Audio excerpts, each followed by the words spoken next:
നമസ്കാരം. ഇതുവരെയുള്ള വാർത്തകൾ സമഗ്രമായി പരിശോധിക്കുന്ന പ്രൈം ടൈം ന്യൂസിലേക്ക് പ്രിയ പ്രേക്ഷകർക്ക് സ്വാഗതം. ഞാൻ ഗോകുൽ രവി. തീരത്ത് ദുരിതം.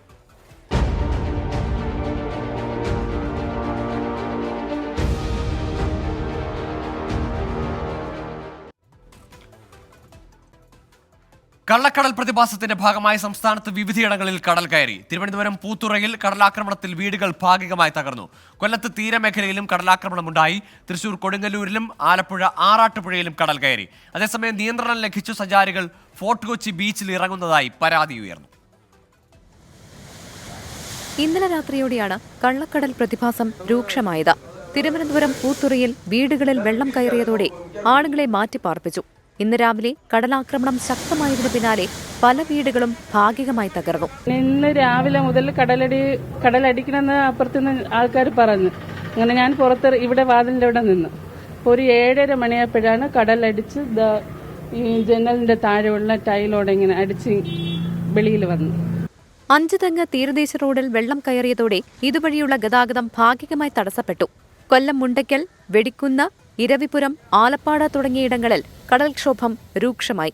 മത്സ്യബന്ധന വള്ളങ്ങൾ സുരക്ഷിത സ്ഥാനത്തേക്ക് മാറ്റിയതിനാൽ നാശനഷ്ടങ്ങളുണ്ടായില്ല. കടല് 12 മണി സമയമായപ്പോ ഭയങ്കരമായ ശക്തിയായിട്ട് അടിച്ചു. ഈ വയ്യാത്ത അമ്മ എവിടെ ഓടി ഇറങ്ങും മക്കളെ? തൃശൂർ ജില്ലയിലും കടൽക്ഷോഭം രൂക്ഷമായിരുന്നു. ചന്തക്കടപ്പുറം, അറപ്പക്കടവ്, പുതിയ റോഡ്, പെരിഞ്ഞനം സമിതി ബീച്ച് എന്നിവിടങ്ങളിലാണ് കടലേറ്റമുണ്ടായത്. ആലപ്പുഴ ആറാട്ടുപുഴയിൽ കടൽ പ്രക്ഷുബ്ധമായതിനെ തുടർന്ന് കടൽ ഭിത്തി ഭാഗികമായി മണ്ണിനടിയിലായി. ഫോർട്ട് കൊച്ചിയിൽ കടലിൽ ഇറങ്ങുന്നതിനുള്ള ജില്ലാ ഭരണകൂടത്തിന്റെ വിലക്ക് ലംഘിച്ച് സഞ്ചാരികൾ എത്തുന്നുവെന്ന പരാതി ഉയർന്നു. ലൈഫ് ഗാർഡ്സിന് സഞ്ചാരികളെ നിയന്ത്രിക്കാൻ കഴിഞ്ഞില്ല.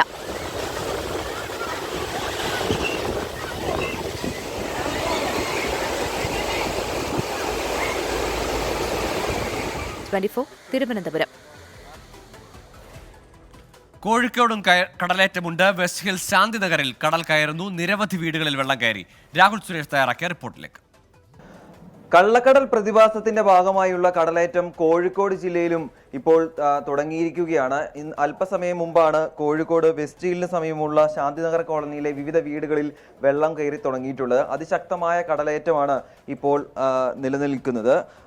നിരവധി വീടുകളിൽ ശാന്തിനഗർ കോളനിയിലെ 10ലധികം വീടുകളിലാണ് ഇപ്പോൾ ഇതിനോടകം തന്നെ വെള്ളം കയറിയിട്ടുള്ളത്. രാത്രിയിൽ കൂടുതൽ കടലേറ്റം രൂക്ഷമാകുമെന്നാണ് ഇപ്പോൾ ഇതിനോടകം തന്നെ ജാഗ്രതാ നിർദ്ദേശത്തിൽ നൽകിയിരിക്കുന്ന നിർദ്ദേശം. അതുകൊണ്ട് ഇവിടെയുള്ള ആളുകൾ അതനുസരിച്ചുള്ള നടപടിക്രമങ്ങളിലേക്ക് ജാഗ്രതാ നിർദ്ദേശം അനുസരിച്ചുള്ള നടപടിക്രമങ്ങളിലേക്ക് കടക്കുകയാണ്. ഈ വീട് വിട്ട് പോകാനോ അല്ലെങ്കിൽ സുരക്ഷിതമായ ഇടങ്ങളിലേക്ക് മാറാനോ ഉള്ള ഒരു ശ്രമത്തിലാണ് നിലവിൽ ശാന്തിനഗർ കോളനിയിലെ വിവിധ ആളുകൾ ഉള്ളത്.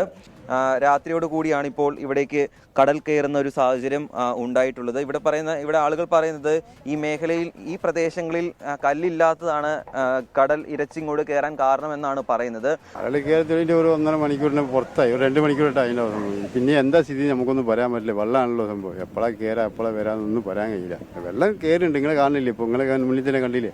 ഇതേമാതിരി രാത്രി 12 മണിക്ക് 1 മണിക്ക് കയറാൻ നമുക്കൊന്നും അറിയില്ലല്ലോ സംഭവം. എന്താ രാത്രി ഇവിടെ മോള് താമസിക്കുന്നത്, മോളും ചേർക്കുട്ടിയാണ് താമസിക്കുന്നത്. ഇവിടെ സെറ്റിലാണ് താമസിക്കുന്നത്.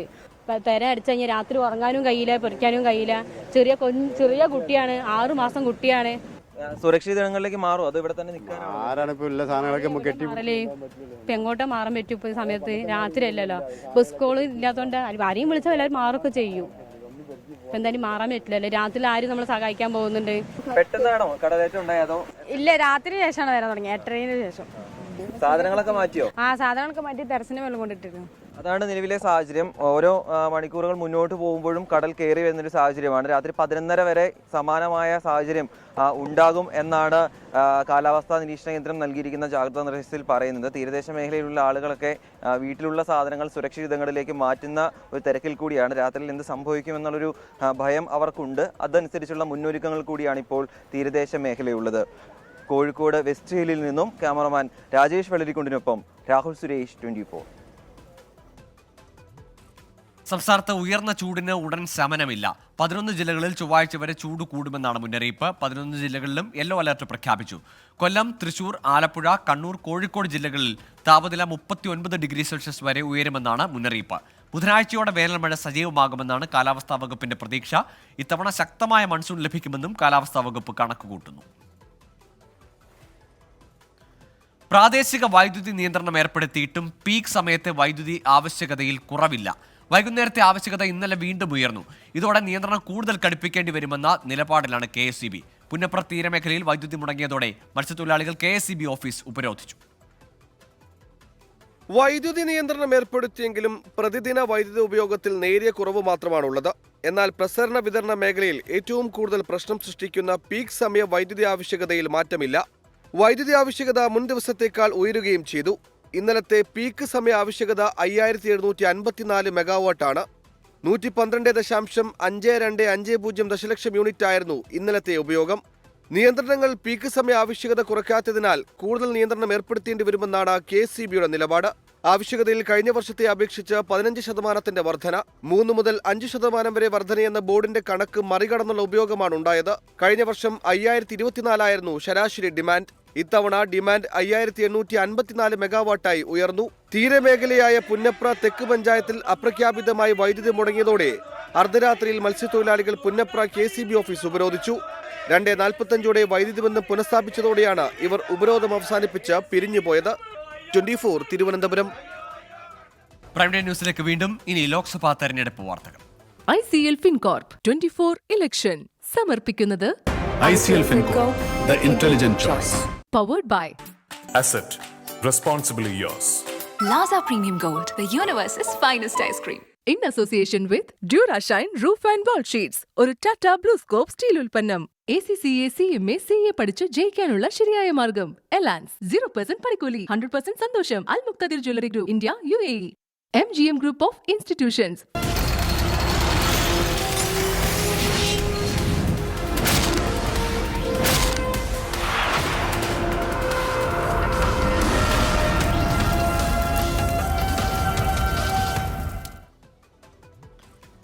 ലോക്സഭാ തെരഞ്ഞെടുപ്പിന്റെ മൂന്നാം ഘട്ട പരസ്യ പ്രചാരണം അവസാനിച്ചു. 94 മണ്ഡലങ്ങളാണ് മറ്റന്നാൾ ബൂത്തിലെത്തുക. കോൺഗ്രസും സമാജ്വാദി പാർട്ടിയും പ്രവർത്തിക്കുന്നത് കുടുംബത്തിനും വോട്ട് ബാങ്കുകൾക്കും വേണ്ടിയെന്ന് പ്രധാനമന്ത്രി നരേന്ദ്രമോദി വിമർശിച്ചു. തെരഞ്ഞെടുപ്പ് നേട്ടത്തിന് വേണ്ടി കോൺഗ്രസ് ഹിന്ദു മുസ്ലിം ഭിന്നിപ്പുണ്ടാക്കുന്നുവെന്ന് പ്രതിരോധ മന്ത്രി രാജ്നാഥ് സിംഗ് ആരോപിച്ചു. 10 സംസ്ഥാനങ്ങളിലും 2 കേന്ദ്രഭരണ പ്രദേശങ്ങളിലുമായി 1351 സ്ഥാനാർത്ഥികൾ മൂന്നാം ഘട്ടത്തിൽ മത്സരരംഗത്തുണ്ട്. ഗുജറാത്തിലെ മുഴുവൻ മണ്ഡലങ്ങളും ഈ ഘട്ടത്തിൽ ജനവിധി തേടും. ലോക്സഭാ തെരഞ്ഞെടുപ്പ് പ്രചാരണത്തിന്റെ ഭാഗമായി അയോധ്യയിലെത്തിയ പ്രധാനമന്ത്രി നരേന്ദ്രമോദി കോൺഗ്രസിനെയും സമാജ്വാദി പാർട്ടിയെയും കടന്നാക്രമിച്ചു. ചിലർ മെയിൻപുരിയും കനൌജും തങ്ങളുടെ പൈതൃകമായി കണക്കാക്കുമ്പോൾ മറ്റു ചിലർ അമേഠിയും റായ്ബറേലിയും തങ്ങളുടെ പൈതൃകമായി കണക്കാക്കുന്നു. എന്നാൽ തന്റെ പൈതൃകം പാവപ്പെട്ടവരുടെ വീടുകളാണെന്ന് നരേന്ദ്രമോദി പറഞ്ഞു. പ്രതിരോധ മന്ത്രി രാജ്നാഥ് സിംഗും കോൺഗ്രസിനെതിരെ വിമർശനമുന്നയിച്ചു. തെരഞ്ഞെടുപ്പിനിടെ കോൺഗ്രസിന് വീണ്ടും തിരിച്ചടിയായി ഛത്തീസ്ഗഡിലെ കോൺഗ്രസ് നേതാവ് രാധിക ഖേര പാർട്ടി വിട്ടു. പാർട്ടിയിൽ പുരുഷാധിപത്യമാണെന്ന് ആരോപിച്ചാണ് രാജി. 24 ഡൽഹി. മഹാരാഷ്ട്രയിൽ ആകെയുള്ള 48 സീറ്റുകളിൽ 2 വനിതകൾ നേർക്കുനേർ പോരാടുന്ന ഒരേ ഒരു മണ്ഡലമാണ് ബാരാമതി. ശരത് പവാറിന്റെ മകൾ സുപ്രിയ സുലെയും അജിത് പവാറിന്റെ ഭാര്യ സുനേത്രയുമാണ് സ്ഥാനാർത്ഥികൾ. നേരിട്ട് മത്സരിക്കുന്നില്ലെങ്കിലും അജിത്തിനും ശരത് പവാറിനും നിർണായകമായ ശക്തി പരീക്ഷണമാണ് ബാരാമതിയിൽ. പോരാട്ടത്തെ വ്യക്തിപരമായി കാണേണ്ടതില്ലെന്നും ആശയങ്ങൾ തമ്മിലുള്ള മത്സരമായി മാത്രം കണ്ടാൽ മതിയെന്നും സുപ്രിയ സുലെ 24നോട് പറഞ്ഞു.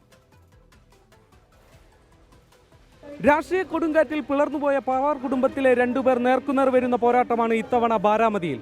ശരത് പവാറിന്റെ മകൾ സുപ്രിയ സുലെ, അജിത് പവാറിന്റെ ഭാര്യ Sunetra Pawar.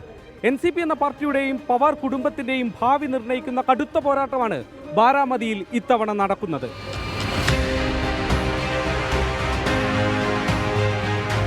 My fight is not personally against any person.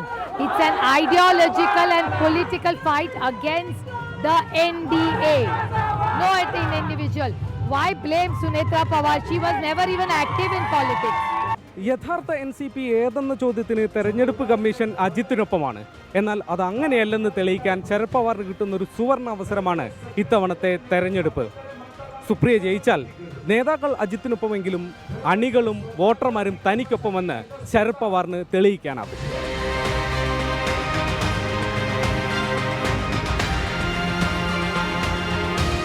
ഭാര്യ സുനേത്രയെ മത്സരരംഗത്തിറക്കുന്ന അജിത് പവാർ കണ്ണുവെക്കുന്ന ചില കണക്കുകളുണ്ട്. ആകെയുള്ള 6 നിയമസഭാ മണ്ഡലങ്ങളിൽ 2 BJPയുടെ കോട്ടയാണ്.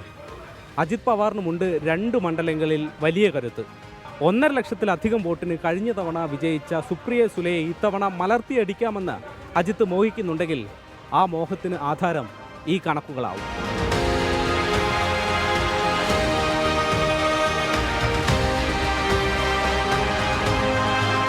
പിളർപ്പിന് ശേഷം സുപ്രിയ സുലെയും അജിത് പവാറും കടുത്ത അകൽച്ചയിലാണ്. 100-ലേറെ പേർ വരുന്ന പവാർ കുടുംബം ഒന്നടങ്കം സുപ്രിയയെ പിന്തുണയ്ക്കുന്ന കാഴ്ചയാണ് ബാരാമതിയിൽ നിന്ന് കാണാൻ കഴിഞ്ഞത്. അജിത് പവാറും ഭാര്യയും മക്കളും എന്നതാണ് പവാർ കുടുംബത്തിനകത്തെ മറ്റൊരു ശക്തി കേന്ദ്രം.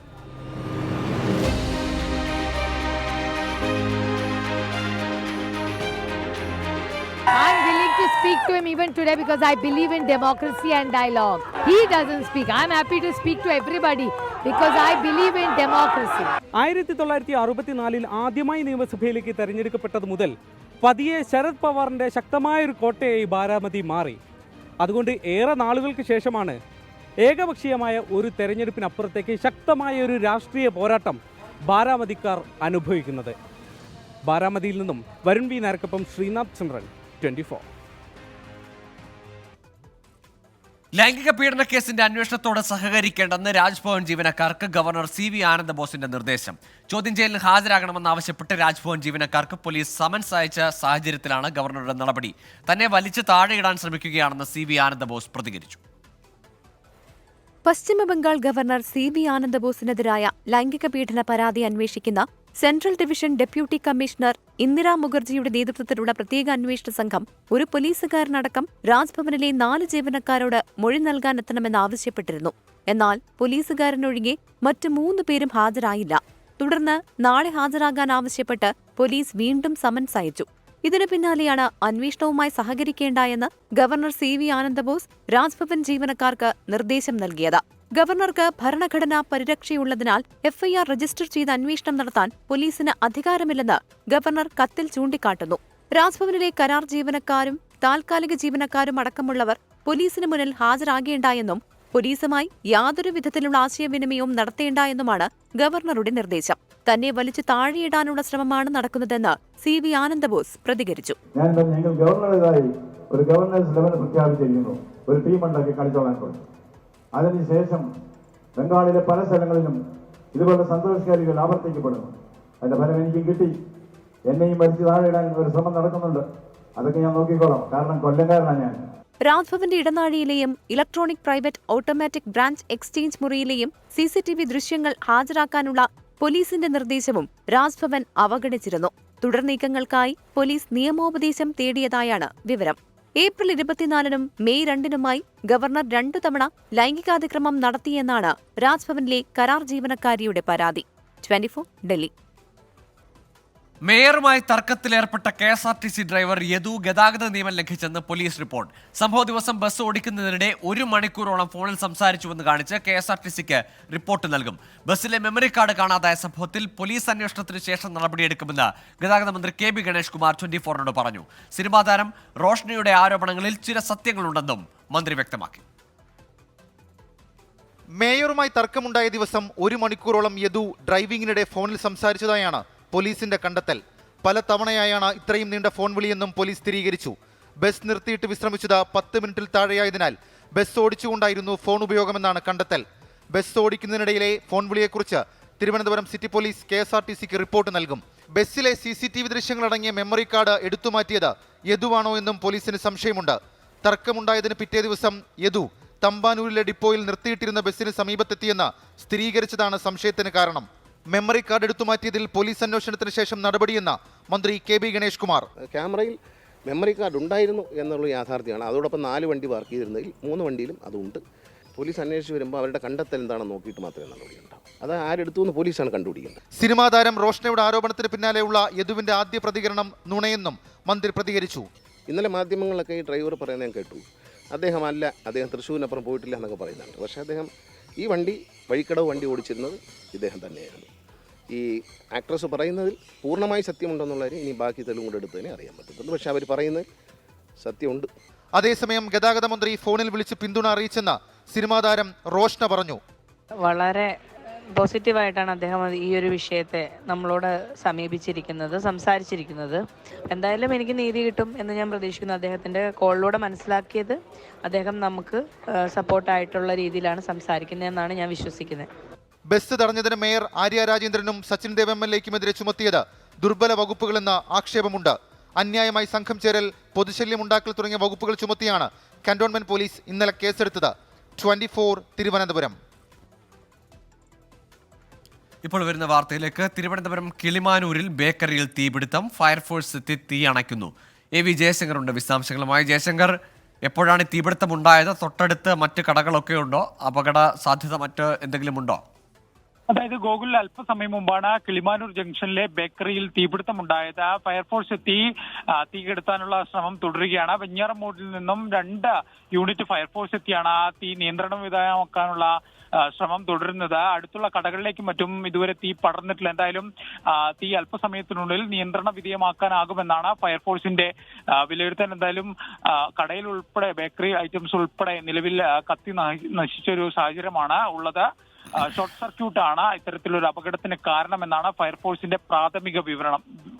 ഗോകുൽ, ശരി. തിരുവനന്തപുരം കിളിമാനൂരിലാണ് ബേക്കറിയിൽ തീപിടുത്തമുണ്ടായിരിക്കുന്നത്. ഫയർഫോഴ്സ് എത്തി തീ അണയ്ക്കാനുള്ള ശ്രമം തുടരുകയാണ്. മറ്റിടങ്ങളിലേക്കൊന്നും ഈ ഘട്ടത്തിൽ തീ പടർന്നിട്ടില്ല എന്നത് വിവരമാണ് AV ജയശങ്കർ പങ്കുവച്ചത്. ഗുസ്തി താരം ബജ്രംഗ് പൂനിയയ്ക്ക് സസ്പെൻഷൻ. ഉത്തേജക പരിശോധനയ്ക്ക് സാമ്പിൾ നൽകാൻ വിസമ്മതിച്ചെന്ന് ചൂണ്ടിക്കാട്ടിയാണ് നടപടി. സാമ്പിൾ നൽകാൻ വിസമ്മതിച്ചിട്ടില്ലെന്ന് പൂനിയ വ്യക്തമാക്കി. ദേശീയ ഉത്തേജക വിരുദ്ധ സമിതി അഥവാ നാഡയാണ് ടോക്കിയോ ഒളിമ്പിക്സ് വെങ്കല മെഡൽ ജേതാവ് ബജ്രംഗ് പൂനിയെ സസ്പെൻഡ് ചെയ്തത്. സെലക്ഷൻ ട്രയൽസിനു ശേഷം ഉത്തേജക മരുന്ന് പരിശോധനയ്ക്ക് സാമ്പിൾ നൽകാതിരുന്ന പൂനിയ വിശദീകരണം ആവശ്യപ്പെട്ടുള്ള നോട്ടീസിനും മറുപടി നൽകിയില്ലെന്ന് ചൂണ്ടിക്കാട്ടിയാണ് നടപടി. അതേസമയം ആരോപണം തള്ളി ബജ്രംഗ് പൂനിയ രംഗത്തെത്തി. സാമ്പിൾ നൽകാൻ വിസമ്മതിച്ചിട്ടില്ലെന്ന് താരം വ്യക്തമാക്കി. स्टार्ट होने से पहले ही करियर ख़त्म कर दिया. 20-22 साल की लड़की है वो, अभी जूनियर से सीनियर में आई है. वो कहाँ जाएगी सिर्फ एक राजनीति के चक्कर में. ഗുസ്തി താരങ്ങളുടെ സമരം നയിച്ചതിലുള്ള പ്രതികാരമാണ് പൂനിയയ്ക്കെതിരായ നടപടിയെന്ന ആക്ഷേപം ശക്തമാണ്.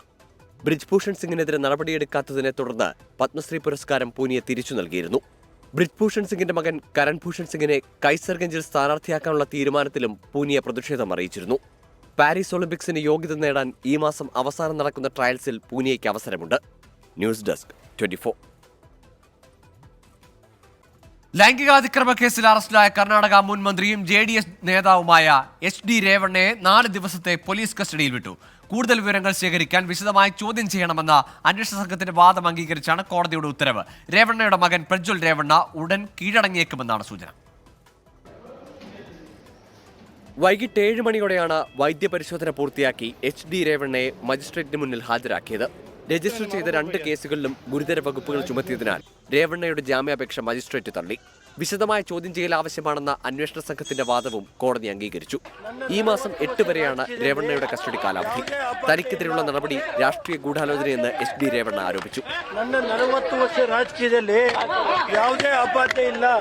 ಇದು ದುರುದ್ದೇಶದ ಮೇಲೆ ರಾಜಕೀಯದ ಷಡ್ಯಂತ್ರ ಮಾಡಿ ಇವತ್ತು ಯಾವುದೇ ಪುರಾವೆ ಇಲ್ಲದೆ ലൈംഗികാതിക്രമ കേസെടുത്തതിന് പിന്നാലെ വിദേശത്തേക്ക് കടന്ന പ്രജ്വൽ രേവണ്ണ ഉടൻ കീഴടങ്ങുമെന്നാണ് സൂചന.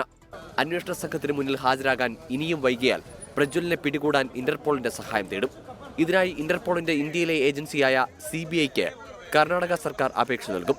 അതിനിടെ പ്രജ്വൽ ലൈംഗിക പീഡനത്തിനിരയാക്കിയ യുവതികൾക്ക് പരാതി നൽകാൻ പ്രത്യേക അന്വേഷണ സംഘം ഹെൽപ്പ് ലൈൻ സംവിധാനമൊരുക്കി. 24 ബംഗളൂരു. കാസർഗോഡ് ബേഡകം സ്റ്റേഷനിലെ ഗ്രേഡ് ASI വിജയന്റെ ആത്മഹത്യയിൽ വിവാദം. ആത്മഹത്യയ്ക്ക് പിന്നിൽ രാഷ്ട്രീയ സമ്മർദ്ദമുണ്ടെന്നും CPIM നേതാക്കൾക്കെതിരെ കൊലക്കുറ്റം ചുമത്തണമെന്നും രാജ്മോഹൻ ഉണ്ണിത്താൻ ആവശ്യപ്പെട്ടു. കള്ളക്കേസെടുക്കാൻ പോലീസിന് മേൽ CPIM സമ്മർദ്ദം ചെലുത്തുന്നുവെന്ന് മുസ്ലിം ലീഗ് സംസ്ഥാന സെക്രട്ടറി KM ഷാജി. തെരഞ്ഞെടുപ്പ് ദിവസം ഉദുമ നിയോജക മണ്ഡലത്തിലെ 151 നമ്പർ ബൂത്തിലുണ്ടായ LDF-UDF സംഘർഷത്തെ തുടർന്ന് CPIM വനിതാ നേതാവ് ബേഡകം സ്റ്റേഷനിൽ പരാതി നൽകിയിരുന്നു. യൂത്ത് കോൺഗ്രസ് സംസ്ഥാന സെക്രട്ടറി CM ഉനൈസ് പ്രതിയായ കേസിലെ അന്വേഷണ ഉദ്യോഗസ്ഥനായിരുന്നു ഗ്രേഡ് ASI വിജയൻ. ഇതിന് പിന്നാലെയാണ് വിജയനെ വിഷമുള്ളിൽ ചെന്ന നിലയിൽ ക്വാർട്ടേഴ്സിൽ കണ്ടെത്തിയത്. ആശുപത്രിയിലെ ചികിത്സയിലിരിക്കെ വിജയൻ ഇന്നലെ വൈകിട്ടോടെ മരിച്ചു. ഇതോടെയാണ് മരണകാരണത്തെ ചൊല്ലി വിവാദം ഉടലെടുത്തത്. ഇതൊരു കൊലക്കുറ്റമായി വേണം കാണാം. മനഃപൂർവ്വം ആണ് ഇയാളെ ആത്മഹത്യയിലേക്ക് വഴിവെച്ചത്. അതുകൊണ്ട് ഈ പഞ്ചായത്ത് പ്രസിഡന്റും അതുപോലെ തന്നെ CPM-ന്റെ ഉന്നതരായ നേതാക്കന്മാർ, അത് അന്വേഷണം നടക്കട്ടെ. ആരൊക്കെയാണ് ഈ സബ് ഇൻസ്പെക്ടറെ ആത്മഹത്യയിലേക്ക് പ്രേരിപ്പിച്ചത്? പ്രേരണ കുറ്റമുണ്ടല്ലോ, അവരുടെ പേരിൽ കേസെടുക്കണം. ഭരണസ്വാധീനം ഉപയോഗിച്ച് CPIM UDF പ്രവർത്തകരെ കള്ളക്കേസിൽ കുടുക്കാൻ ശ്രമിക്കുന്നുവെന്ന് മുസ്ലിം ലീഗ് നേതാവ് KM ഷാജി. ഇതിപ്പോൾ വേടകം പഞ്ചായത്തിലെ മാത്രം ഇഷ്യൂസ് അല്ല. കേരളത്തിൽ പോലീസിൻ്റെ മുകളിൽ വ്യാപകമായി കള്ളക്കേസുകൾ UDF പ്രവർത്തകർക്കെതിരെ എടുക്കാനുള്ള സമ്മർദ്ദം പലയിടത്തുണ്ട്. മനുഷ്യരെ തമ്മിൽ ഡിവൈഡ് ചെയ്യാവുന്ന, വർഗീയതകൾ പ്രചരിപ്പിക്കാവുന്ന കള്ളക്കേസുകൾ, ഞാനൊക്കെ അതിൻ്റെ വിക്ടിമായ ആളാണ്. ASIയുടെ ആത്മഹത്യയിൽ അന്വേഷണം വേണമെന്ന ആവശ്യം സേനയ്ക്കുള്ളിലും ശക്തമാണ്. കാഞ്ഞങ്ങാട് ജില്ലാ ആശുപത്രിയിലാണ് മൃതദേഹം സൂക്ഷിച്ചിട്ടുള്ളത്. നാളെ രാവിലെ കാഞ്ഞങ്ങാട് പോലീസ് സ്റ്റേഷനിലും ബേഡകം പോലീസ് സ്റ്റേഷനിലും പൊതുദർശനത്തിന് ശേഷം മൃതദേഹം ബന്ധുക്കൾക്ക് വിട്ടു നൽകും. 24 കാസർഗോഡ്. വൈദ്യുതി ബന്ധം തടസ്സപ്പെട്ടതിനെ തുടർന്ന് ആലപ്പുഴ വണ്ടാനം തീരപ്രദേശത്ത് KSEB ജീവനക്കാരെ നാട്ടുകാർ തടഞ്ഞുവെച്ചു. രാവിലെ 6 മണിക്ക് വിച്ഛേദിച്ച വൈദ്യുതി ഇപ്പോഴും പുനഃസ്ഥാപിച്ചിട്ടില്ല. ട്രാൻസ്ഫോമറിന്റെ തകരാറാണ് വൈദ്യുതി മുടങ്ങാൻ കാരണമെന്ന് KSEB വിശദീകരിക്കും. ഇന്നലെ പാന്തളി ഒരാഴ്ച കൊണ്ട് ഇവിടെ തന്നെ ഞങ്ങൾ ഉറക്കൊഴിഞ്ഞ് നിൽക്കുക. ഒരു തുള്ളി ഉറങ്ങിയിട്ടില്ല. ഇന്നലെ 12 മണിക്ക് ഇവിടുന്ന് കറണ്ട് പോയാ 2:30 കറണ്ട് വരുന്ന, എന്നിട്ട് വീണ്ടും പോയി. പിന്നെ കൊണ്ട് ഈ ട്രാൻസ്ഫോമർ വെച്ച് കഴിഞ്ഞ് 4 പ്രാവശ്യം പോയി.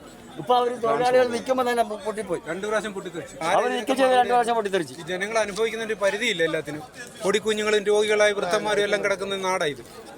എല്ലാത്തിനും ഒരു പരിധിയില്ല. ക്ഷമിച്ചതിനൊക്കെ എല്ലാത്തിനും ഒരു പരിധിയായി. ഇപ്പോൾ 3 ദിവസം ഇറങ്ങിയിട്ട് കാല് വയ്യ, വീട്ടിൽ കിടക്കാൻ വയ്യ.